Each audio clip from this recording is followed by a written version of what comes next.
your true colors shining through.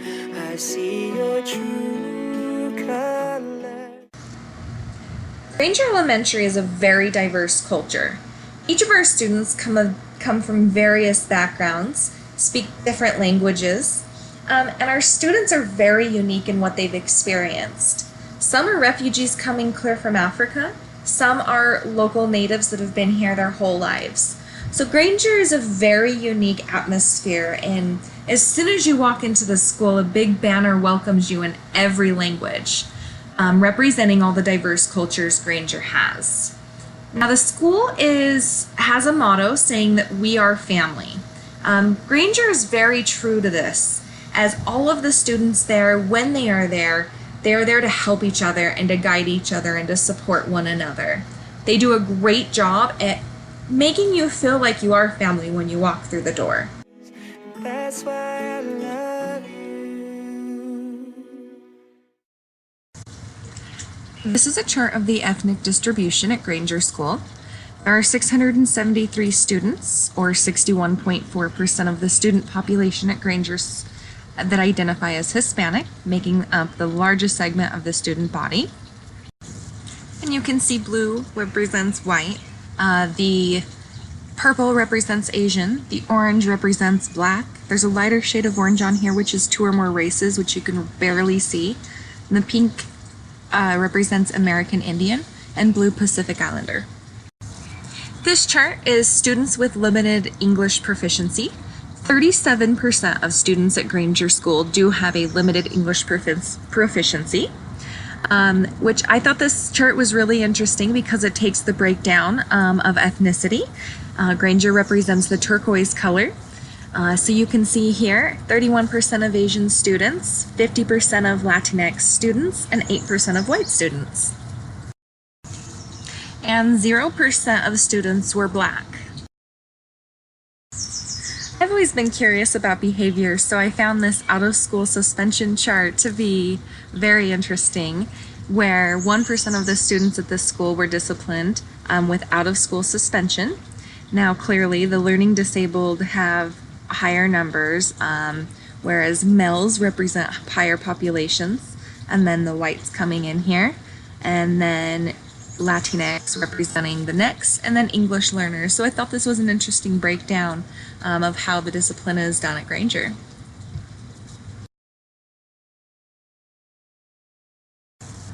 And the last chart I will be talking about are the students with learning disabilities. So Granger School is highlighted in blue. There are 13% of Granger's population that represent the learning disabled. Now, as compared to schools across Utah, that's 14%, which is pretty high. Don't be afraid to let them show your true colors. True colors. This is going to be the layout of my classroom. Now, my prime focus is clear in the turquoise, which is my sensory room. I'd like a little area of my room dedicated to different sensory items. This can include toys that they can manipulate, Legos, soft foam, anything really to distract them, fidget spinners, sensory jars that they can kind of put upside down and you put different things that they enjoy, such as Pokemon or glitters in a jar. They can shake it and just watch. Different things affect students differently, and this affects all students. Sensory rooms can benefit all classrooms. It just gives us a time and a space to kind of collect ourselves and take that break that we need to have something as a distraction. This is an example of a sensory room. So it can help calm and prevent disruptive behaviors or just give that space needed, the time to chill. This can be great for students and teachers. Now, you may not think about this often, but some kids are very sensitive to lighting. This is a simple technique you can put over those awful lights to reduce headaches for some students. Very cheap, very effective, and very easy. It also makes it feel more comforting in the classroom. And who doesn't love reading under a small tent? This can make a world of difference for any student, adults as well. Gives you that space to just read and do your own thing. And the last thing I'd like to talk about with the sensory rooms is the projection screen. You can make children feel like they are in that lesson and they can see what it's like under the ocean or whatever you want to teach them. This can look like many different possibilities. Now, back to my classroom design. So, the circle rug is a time where we can reflect and everyone can sit in a circle. They can share experiences and stories and create that community that we've learned in Heather's class. Now, the shelves are going to represent items that are familiar with them. My students do prefer that there is a strict schedule. So above the shelves are going to be times where, this is math rotation where everyone's doing math. This is a time where we can do, and then the next time is writing and so on. Be able to feel like they can get up and move. I don't want my students bound to any desks. So you can see that they do have their student tables. I have my desk as well. And we basically are all in this together. We can have computers. I want to give them as many options as possible, and I don't want to restrict them.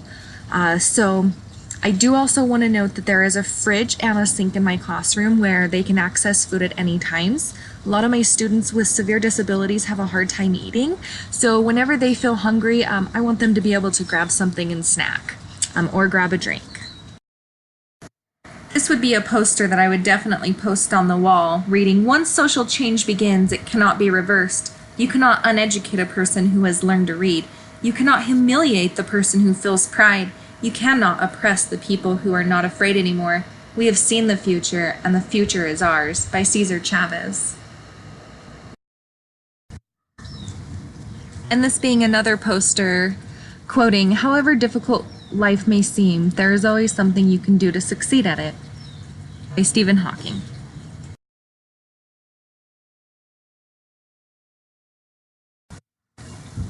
Inclusivity is something that's really important in my classroom. I like this poster kind of representing just building that community of social justice, which is including everyone essentially. So disability rights, LGBTQ rights, gender rights, so just keeping all that in mind. All you can bear, just call me up. Day one in the classroom, I'd like to invite all family and friends to come in.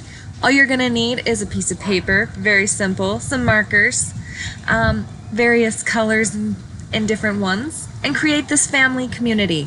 So, with everyone in the classroom, what I'd like to do is everyone write their name down or have your parents help write your name down, and everyone is going to share something unique about them.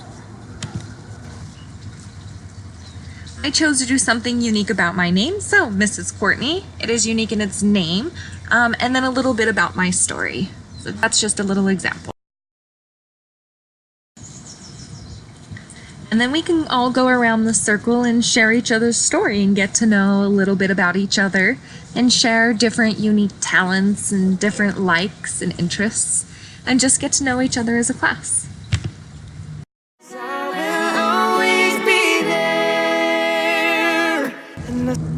We would start the second day off by making a class promise as a class and as a community, posting it on the wall for everybody to see.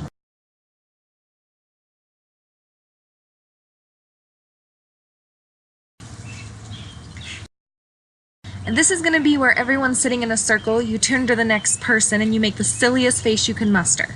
The second person attempts to make the same face, pass it to the next player, and so on. Usually by the end you're laughing so much you might stop the game then. See your true colors shining through. On the third day, I'd ask the students to wear their favorite t-shirt. Once they arrived, I'd like them to sit in a group and describe why they picked that shirt, and it may reveal something unique about their experiences or something, and share with the group so we can get to know one another. Our passions, like our favorite animal, can help inspire teaching moments to help teach kids about different things that they're not accustomed to. And this would definitely be my t-shirt that sloths are my spirit animal.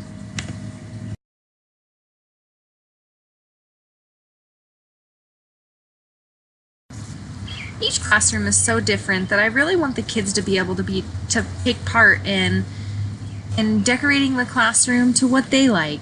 So one of the examples and one of the activities that I'd really like to do is have them bring a book from home, and I would take a picture of them, and they are going to create iReads. And just a picture of them reading their favorite book, and kind of tapping into that technology culture, which students seem to love.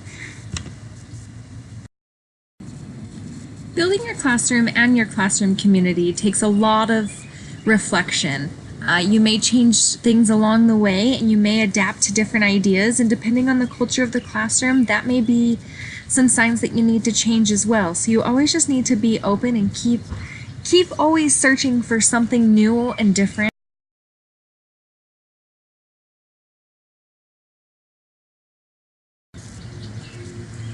Day 5, I would create something like a book for them to be able to keep as a keepsake.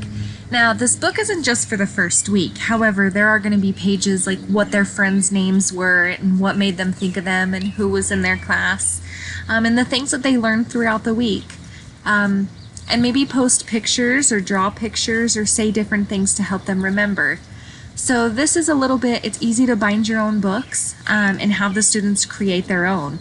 And then at the very end of the year, they can reflect on what they took from your lessons throughout. So this may not be a 90-minute lesson, but this could turn into a couple 90-minute lessons, to where you can have your students be able to reflect on what they've learned and be able to take that home and keep that for forever.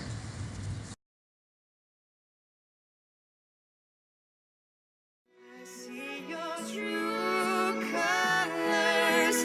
That's why I love you. So don't